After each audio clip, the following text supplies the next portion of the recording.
Hi friends, నేను మీ Hemanth. Welcome back to our channel Hemanth temple wax.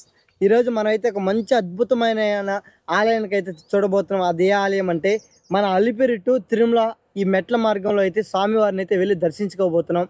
ఈ యొక్క తిరుమల సిరీస్లో అంటే 4 వీడియోస్ అయితే వస్తాయండి. ఒకటి అలిపిరి టు తిరుమల అండ్ తిరుమల ఆలయం యొక్క పూర్తి స్థలపుర నిర్మాణం, జపాలి, అలానే విజిటింగ్ ప్లేసెస్, ఈ 4 వీడియోస్ అయితే వస్తాయి త్వరలో. అయితే అవన్నీ తప్పకుండా చూడండి. ఈ రోజు మనం అయితే అలిపిరి మెట్ల మార్గం నుంచి అయితే నడుచుకుంటూ అయితే స్వామివారిని అయితే వెళ్ళి దర్శించుకోబోతున్నాం. ఆ 7 కొండలు దాటుకొని అయితే ఓకేనా. వాటి యొక్క పూర్తి స్థలపుర నిర్మాణం అవన్నీ అయితే తెలుసుకున్నాం. వీడియోని లైక్ చేసి స్టార్ట్ చేయి, మన ఛానల్ సబ్స్క్రైబ్ అయితే చేసుకోండి. Let's start our video. మనం వెళ్ళబోయే మెట్ల మార్గం అలిపిరి ద్వారా కాబట్టి మనం అలిపిరి దగ్గరికి అయితే చేరుకోవాల్సి ఉంటుంది. మొదట నేనైతే బస్ స్టాండ్ నుంచి అయితే బయలుదేరాను. రైల్వే స్టేషన్ నుంచి కానీ లేదంటే బస్ స్టాండ్ నుంచి కానీ మనకైతే లోకల్ ఆటోస్ అలానే లోకల్ బస్సెస్ కూడా అవైలబుల్ లో ఉంటే అలిపిరి దగ్గరికి చేరుకోవడానికి అయితే పర్ పర్సన్ కి అయితే 30 రూపీస్ నుంచి ఒక 50 రూపీస్ దాకా అయితే ఛార్జ్ చేస్తారు. బస్సులలో అయితే ఒక 20 రూపాయలు అయితే ఛార్జ్ చేస్తారు. ఆ విధంగా అయితే మనం అలిపిరి దగ్గరికి అయితే చేరుకొని అలిపిరి నుంచి అయితే వెళ్ళి మనం కొండకైతే ఎక్కచ్చు. మనం అలిపిరి దగ్గరికి రాగానే అయితే మనకి ఇక్కడైతే ఉచిత లగేజ్ కౌంటర్ అయితే ఉంటుందండి. ఈ యొక్క లగేజ్ కౌంటర్ లో ఏంటంటే మనం ఎక్స్ట్రా బ్యాగులు కానీ మన దగ్గర ఏ వస్తువులు ఉన్నా కానీ ఇక్కడైతే మనం ఆ యొక్క లగేజ్ అవన్నీ కానీ ఇస్తే మనకు ఫ్రీగా అయితే మన కొండపైన అయితే తిరిగి ఇచ్చేస్తారు. కానీ బ్యాగులు మాత్రం ఖచ్చితంగా అయితే లాక్ వేసే ఇవ్వాలి. లాక్ కానీ వేయకుంటే అయితే తీసుకోరు వాళ్ళైతే. మనం ఇంకా మన నడక మార్గం అయితే స్టార్ట్ చేద్దాం. ముందుగా ఒక నోటీస్ ఏంటంటే 12 వయసు కంటే తక్కువగా ఉన్న పిల్లలు వాళ్ళందరినీ అయితే మధ్యాహ్నం 2 నుంచి మళ్ళీ తిరిగి తెల్లవారితో 5 వరకు అయితే అలో చేయరు.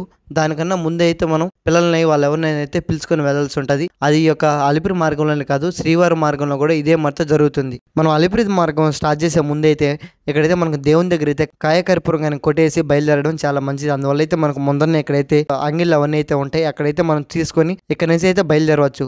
ఇక్కడైతే మనం దేవుణ్ణి ముక్కొని టెంకాయ కొట్టేసి ఇక్కడ నుంచి బయలుదేరితే చాలా మంచిది. ఇకైతే మన తిరుమల యొక్క నడక మార్గం అయితే మొదలు పెడదాం పదండి.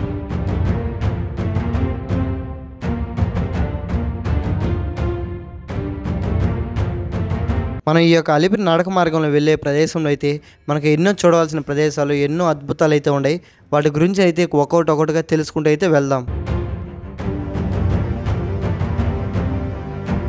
మనకి ఈ యొక్క మండపం దగ్గరనైతే మనకైతే మనకి ఇక్కడైతే మొదట్లోనే చూడండి ఒక ఋషి సాష్టాంగ నమస్కారంలో చేసినట్టు అయితే ఉంటుంది.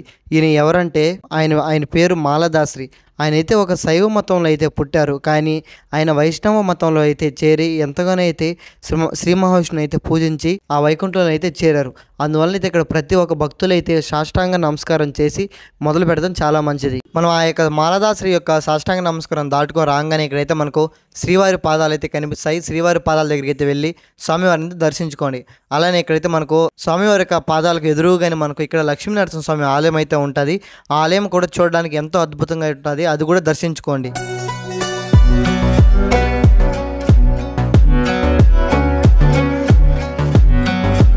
ఈ అలిపిరి మార్గంలో మనం చూడబోయే మొట్టమొదటి గోపురం ఇదేనండి. దీన్ని ప్రథమ గోపురం అని లేదా రాజగోపురం అని కూడా పిలుస్తారు. ఈ రాజగోపురాన్ని 1456 నుండి 1489 వరకు పరిపాలించిన విజయనగర చక్రవర్తి సాలువ నరసింహరాయలు వారు అయితే నిర్మించారు. ఈ యొక్క రాజగోపురం ఆయన నిర్మించిన తర్వాత అయితే కొంతకాలం తర్వాత ప్రకృతి వైపరీత్యాల ద్వారా ఈ గోపురం పైన పిడుగుపడి ధ్వంసం అయితే అవుతుంది. తర్వాత 1982లో తిరుమల తిరుపతి దేవస్థానం వాళ్ళైతే ఈ యొక్క గోపురాన్ని మొత్తం అయితే పునరుద్ధరించారు.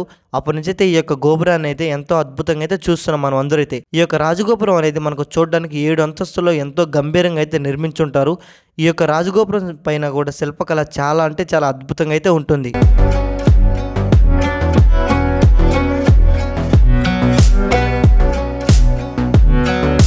ఈ యొక్క అలిపిరి మార్గంలో అయితే మనకు శ్రీ మహావిష్ణువు యొక్క దశావతారాల యొక్క విగ్రహాలు అయితే నిర్మించబడి ఉంటాయి. దాంట్లో మనకు మొట్టమొదట దర్శనం ఇచ్చే విగ్రహం ఏంటంటే మత్స్యావతారం యొక్క విగ్రహం. మనం అలానే ఇంకా తిరుమలకి వెళ్ళబోయే భక్తులందరూ అయితే వాళ్ళు ఇక్కడ మనం అయితే చెక్కింగ్ కౌంటర్ అయితే ఉంటుంది. ఈ యొక్క చెక్కింగ్ కౌంటర్ దగ్గర అయితే మన దగ్గర ఉండే బ్యాగ్స్ లగేజ్ అవన్నీ అయితే చెక్ చేస్తారు. తిరుమలకి తీసుకువెళ్ళకూడని పదార్థాలు ఏమైనా కానీ మన దగ్గర ఏమైనా ఉన్నాయా అవన్నీ అయితే ఇక్కడ మనకు లగేజ్ ఇవన్నీ అయితే చెక్ చేస్తారు. మనం బస్సుల ద్వారా కానీ వెళ్తే అక్కడ మనకు అలిపిరి దగ్గర అయితే అక్కడ చెక్ పోస్ట్ అయితే ఉంటుంది. ఆ యొక్క చెక్ పోస్ట్ అయితే చెక్ చేస్తారు. అలిపిరి మార్గంలో వెళ్ళేటప్పుడు మనకు మొట్టమొదట కనిపించే పెద్ద గుండు, దీన్ని తలయేరు గుండు అని అయితే పిలుస్తారు. ఇక్కడైతే మనకు ఆంజనేయ స్వామి విగ్రహం అయితే ఆ యొక్క గుండు పైన ఎంతో అద్భుతంగా అయితే చిత్రీకరించారు. అండ్ అదే కాకుండా ఈ యొక్క అలిపిరి మార్గంలో వెళ్ళే ప్రతి ఒక్క భక్తులకి వాళ్ళకి కానీ మోకాలు నొప్పులు కానీ అవి ఏమైనా ఉంటే ఈ యొక్క గుండెకి కానీ తాకిస్తే ఆ యొక్క నొప్పి అనేది తీరిపోతుందని ఇక్కడ భక్తుల యొక్క విశ్వాసం.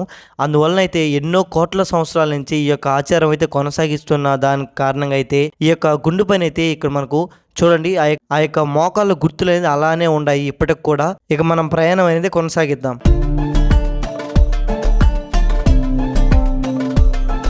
అలానే కొద్ది దూరం రాగానే ఇక్కడైతే మనకు శ్రీ మహావిష్ణువు యొక్క కూర్మావతారం విగ్రహం అయితే దర్శనం అయితే ఇస్తుంది. అలిపిరి మార్గంలో వచ్చే రెండవ గోపురమే ఈ యొక్క కొత్త గోపురం అనేది. దీన్ని మైసూరు గోపురం అని కూడా పిలుస్తారు. ఈ యొక్క గోపురాన్ని 16వ శతాబ్దంలో మాట్ల కుమార అనంతరాజు గారు అయితే నిర్మించారు. అండ్ అదే కాకుండా ప్రస్తుతం అలిపిరి నుండి ఉన్న మెట్ల దారి కూడా ఆ మాట్లకూర అనంతరాజు గారే ఏర్పరిచింది. ఆయన తర్వాత 1985లో ఈ యొక్క మెట్ల మార్గాన్ని మొత్తం అయితే గ్రానైట్ రాతితో అయితే టీటీడీ వాళ్ళు అయితే ఏర్పాటు చేశారు. ఈ యొక్క గోపురాన్ని కూడా చూడడానికి ఎంతో అద్భుతంగా అయితే నిర్మించారు. మనమైతే ఇప్పుడు చెక్ పోస్టు అలానే రాజగోపురం మైసూరు గోపురం ఈ రెండు అయితే దాటుకొని వచ్చేసాము. ఇంకా ఇంచుమించు ఉంటాయి, ఇంకా 3,000 ప్లస్ అయితే ఉంటాయి స్టెప్స్ అయితే. వెళ్దాం ఇంకా చాలా. ఇప్పటికైతే ఒక మైసూరు గోపురం దాకైతే దాటాము. ఇంక నుంచి ఎలా ఉంటుందో చూద్దాం.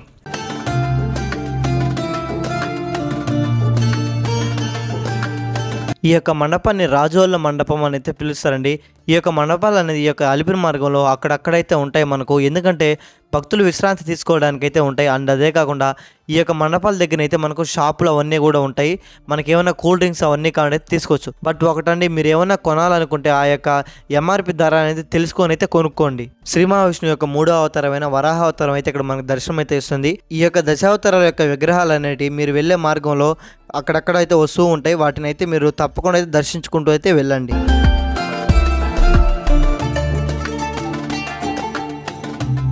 కరెక్ట్గా 1000 స్టెప్స్ అయితే అయినాయి మొత్తము. నేనైతే ఇది ఫస్ట్ టైం రావడం అయితే, అంటే అలిపిరి మెట్లు అంటే రావడం అయితే ఫస్ట్ టైము. ఇంతకుముందు మనం మన ఛానల్ స్టార్టింగ్ వీడియో అయితే చూసుంటారు. అప్పుడైతే నేను బస్సులో వెళ్ళాను. ఇప్పుడైతే అలిపిరి మెట్లు అంటే మీకు అన్నీ చూపిద్దామని ఇటు సైడ్ అయితే వెళ్ళాను. ఫస్ట్ టైం నేను అయితే రావడం. ప్రజెంట్ అయితే ఒక 1000 స్టెప్స్ అయితే అయినాయి. ఇంకా 2550 స్టెప్స్ అయితే ఉన్నాయి. వెళ్దాం.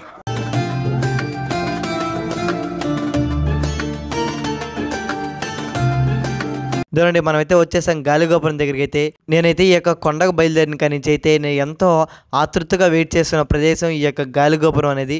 నాకైతే చాలా అంటే చాలా ఇష్టం ఈ యొక్క ప్రదేశం అనేది. ఈ యొక్క గాలిగోపురాన్ని అయితే 16వ శతాబ్దంలో అయితే నిర్మించబడింది. ఎవరంటే నేను మీకు ఇంత ముందు చెప్పిన మైసూరు గోపురాన్ని నిర్మించిన మాట్లకూర అనంతరాజు గారి యొక్క తండ్రి అయిన తిరువెంగళనాథ, ఆయన యొక్క తల్లి చిన్నమాంబ గారి యొక్క దంపతులు ఈ యొక్క గోపురాన్ని అయితే నిర్మించారు. ఈ యొక్క గోపురం కూడా చూడడానికి ఎంతో అద్భుతంగా అయితే కనిపిస్తుంది. మనం ఈ యొక్క గాలిగోపురం దగ్గరికి రాగానే అయితే ఆ 7 కొండల్లో ఒక కొండ పూర్తిగా అయితే ముగుస్తుంది. ఇది రాజగోపురం అయితే ముందు ఇలా అయితే కాదండి పిలిచేది. ముందైతే ఇది ఖాళీ గోపురం అయితే పిలిచేవారు. అది కాలక్రమేణా ఏమైందంటే రాజగోపురం అయితే పేరు మారింది. ఈ యొక్క గాలిగోపురం పైన అయితే శ్రీ మహావిష్ణువు యొక్క నామాలు అలానే శంకు చక్రాలు ఉన్న మొత్తం లైట్ సెట్టింగ్ అయితే చేసుంటారు. అందువల్ల అయితే మనకు ఈ యొక్క తిరుపతిలో మనం ఎక్కడున్నా సరే అయితే మనకు ఈ యొక్క గాలిగోపురం అనేది ఎంతో అద్భుతంగా అయితే కనిపిస్తూ ఉంటుంది. అలానే ఇక్కడ నుంచి కానీ మనం తిరుపతి కానీ సిటీ చూస్తే చూడండి ఎంత అద్భుతంగా అయితే ఉండదో, చాలా చిన్నదిగా అయితే కనిపిస్తూ ఉంటుంది. మనం ఈ యొక్క గాలిగోపురం దగ్గరికి చేరుకోగానే ఇక్కడైతే మనకు టీటీడీ వాళ్ళు అయితే రెస్ట్ రూమ్స్, హోటల్స్ అవన్నీ అయితే అరేంజ్ చేశారు. వచ్చిన ప్రతి ఒక్క భక్తులు ఎటువంటి ఇబ్బందులు పడకుండా అయితే ఇక్కడ ప్రతి ఒక్కటి అయితే ఉంటాయి. మనకు హాస్పిటల్స్, హోటల్స్ అవన్నీ అయితే ఉంటాయి. ఇక్కడ మనకు సైడ్లోనే చూస్తున్నారు కదా మీరు. ఇవన్నీ ఇక్కడైతే మీరు ఫుడ్ ఏమైనా తినాలనుకుంటే అయితే వెళ్ళి తినచ్చు. మీకు ఏమైనా కావాలంటే వాటర్ బాటిల్స్ కానీ ఫుడ్ కానీ అవన్నీ కానీ తీసుకోవచ్చు. ఇప్పుడు మనమైతే కరెక్ట్గా గాలిగోపురం దాటుకొని అయితే వచ్చేసాము. గాలిగోపురం దాచుకొని వచ్చిన తర్వాత అక్కడ ఇక్కడైతే మనకు హోటల్స్ కానీ హాస్పిటల్స్ కానీ ఇవన్నీ అయితే చాలా అయితే ఉంటాయి. అంటే ఎవరికైనా కాళ్ళ నొప్పులు లేదంటే ఆయాసం ఏమైనా వస్తాయి కదా, అలాంటి వాళ్ళ కోసం అయితే టీడీడీ వాళ్ళు అయితే హాస్పిటల్ అవన్నీ అయితే కట్టించారు. గాలిగోపురం వచ్చేళ్ళకైతే మనకు ఇంక నుంచి మనం మొత్తం డౌన్గానే వెళ్ళాల్సి ఉంటుంది. ఇప్పటి వరకు అయితే మనం మొత్తం కొండంతా ఎక్కుంటూ వచ్చాము. గాలిగోపురం దగ్గరికి వచ్చిన తర్వాత అయితే వాటర్ తాగేసి ఇలా ఏదైనా స్నాక్స్ అవి ఏమైనా తీసుకొని తింటా అయితే ఇంకా జాలీగా నడుచుకుంటూ వెళ్ళిపోవచ్చు. ఇప్పటి వరకు అయితే బాగా హిస్టరీ అయితే మొత్తం అర్థమైంది కదా, వెళ్దాం ఇంకా ఎలా ఉంటుంది లొకేషన్స్ అవన్నీ అయితే.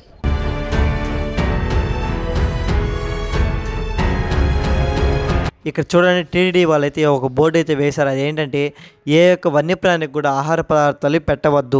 ఈ యొక్క విషయం తెలిసినప్పటికి కూడా చాలామంది భక్తులు ఇక్కడ వచ్చే వన్యప్రాణులు వాటన్నిటికైతే ఫుడ్ అనేది పెడుతూ ఉంటారు. దయచేసి అయితే అలా అయితే ఫుడ్ ఎవరు పెట్టకండి. ఎందుకంటే వన్యప్రాణులు ఏ సమయంలో ఎటువంటి ప్రమాదం చేస్తాయి అనేది ఎవరికి తెలియదు. ఈ యొక్క అలిపిరి మార్గంలో చిన్నపిల్లలు పెద్దలు ఎంతమంది వెళ్తూ ఉంటారు. అందరినీ ఆ యొక్క వన్యప్రాణులు ఎటువంటి ప్రమాదం చేస్తాయని ఎవరు చెప్పలేము. అందువల్ల అయితే ఎవరైతే ఆ యొక్క వన్యప్రాణులకి ఫుడ్ అనేది పెట్టకండి. ఒకవేళ మీరు అంతగా ఫుడ్ పెట్టాలనుకుంటే తిరుమలకి వెళ్ళిన తర్వాత అయితే అక్కడ ఫారెస్ట్ డిపార్ట్మెంట్ వాళ్ళు అయితే ఉంటారు. వాళ్ళ దగ్గర అయితే వెళ్ళి మీకు అనిపించిన ఎంతో కొంత అమౌంట్ అయితే ఈ యొక్క డిపార్ట్మెంట్కి ఈ యొక్క వన్యప్రాణుల వాటన్నిటికీ అయితే ఎంతో కొంత మనీ అయితే డొనేట్ అయితే చేయండి. అది కూడా చాలా మంచిది.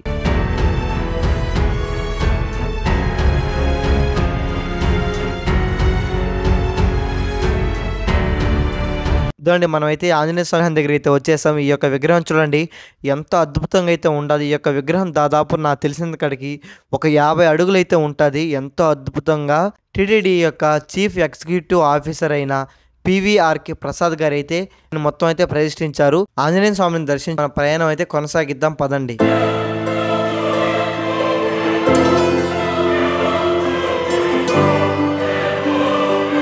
చూడండి, మనం ఆంజనేయ స్వామి దాటుకో రాగానే ఇక్కడైతే మనకు రోడ్డు కొంచెం సదరంగా అయితే ఉంటుంది. చాలా అద్భుతంగా అయితే ఉంటుంది.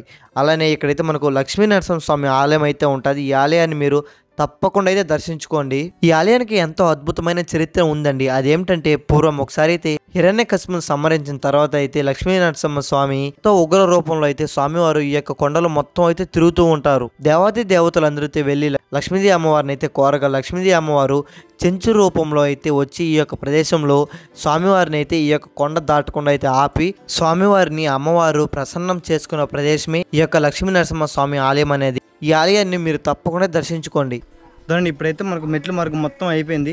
ఇక్కడ నుంచి అయితే మనకు చూడండి మొత్తం రోడ్వే ఉంటుంది. రోడ్వే నుంచి వెళ్ళాల్సి ఉంటుంది. వెళ్దాం పదండి.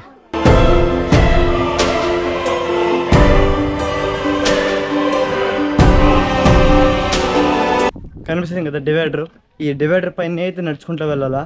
ఇక్కడ మనం రోడ్డు పక్కకి అయితే వెళ్ళకూడదు. ఎందుకంటే అటు సైడ్ కార్లు బస్సులు అవన్నీ తిరుగుతూ ఉంటాయి కాబట్టి అటు సైడ్ అయితే వెళ్ళకూడదు.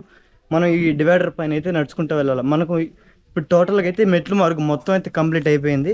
ఇక్కడ నుంచి మనం మొత్తం ఇలానే రోడ్డు ఎంటీ అయితే నడుచుకుంటూ వెళ్ళాలా. ఇంకా ఒక 1 to 2 కిలోమీటర్స్ అయితే ఉంటుంది. వెళ్దాం.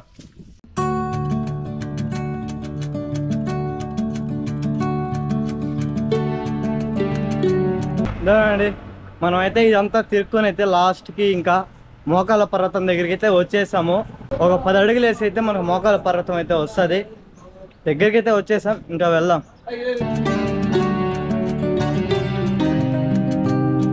ఇదేనండి మోకాల పర్వతం అనేది. ఈ యొక్క గోపురం దగ్గర రాగానే అయితే మనం ఇక్కడ నుంచి అయితే చాలా మంది భక్తులు అయితే మోకాల పైన అయితే ఎక్కుతూ వెళ్తారు. ఈ యొక్క మోకాల పర్వతం దగ్గర రాగానే అయితే మనకు మొత్తం 2100 స్టెప్స్ అయితే అయిపోయి ఉంటాయి. ఇంకా మన తిరుమలకి అయితే ఒక 2.4 కిలోమీటర్స్ అయితే వెళ్ళాల్సి ఉంటుంది. ఇక్కడ చూసినా కదా మీరు, చాలా మంది భక్తులు అయితే మోకాల పర్వతాన్ని ఆ మోకాల పైన అయితే ఎక్కుతూ వెళ్తూ ఉంటారు. ఇలా చేయడం వల్ల అయితే చాలా పుణ్యం కలుగుతుంది. అండ్ అదే కాకుండా ఎంతో మంచిది. మనం తిరుమలకి వెళ్ళేటప్పుడు ఈ యొక్క మోకాల పర్వతం అయితే ఇలా అయితే చేయండి, చాలా మంచిది.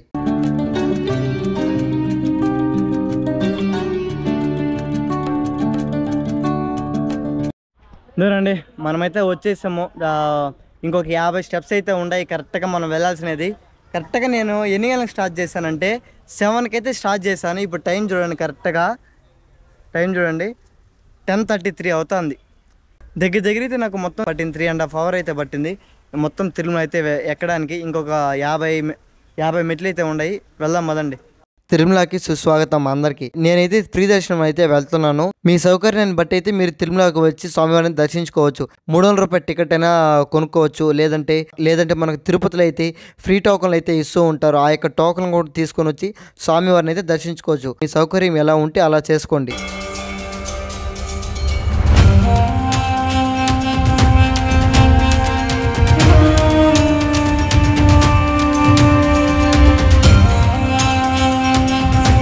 ఓకేనండి, ఎలా ఉంది వాళ్ళ వీడియో? నచ్చిందా? నాకైతే చాలా అంటే చాలా బాగా నచ్చింది. నేనైతే ఫస్ట్ టైం అయితే తిరుమల అయితే అంటే అలిపిరి ద్వారం అయితే దర్శించుకుంటున్నాను. అండ్ అదే కాకుండా మన తిరుమల టెంపుల్ నిర్మాణం, హిస్టరీ, స్థల పురాణం ఇవన్నీ అయితే మనం నెక్స్ట్ వీడియోలో అయితే తెలుసుకుందాం. నెక్స్ట్ వీడియో అయితే వస్తుంది. అండ్ అదే కాకుండా తిరుమల చూడవలసిన ఆరు ప్రదేశాలు, అండ్ అదే కాకుండా జపాల తీర్థం ఇవన్నీ అయితే మనం నెక్స్ట్ వీడియోలో అయితే తెలుసుకున్నాం. ఈ అలిపిరి మార్గం యొక్క పూర్తి హిస్టరీ మీకు అయితే బాగా అర్థమైంది అనుకుంటున్నా.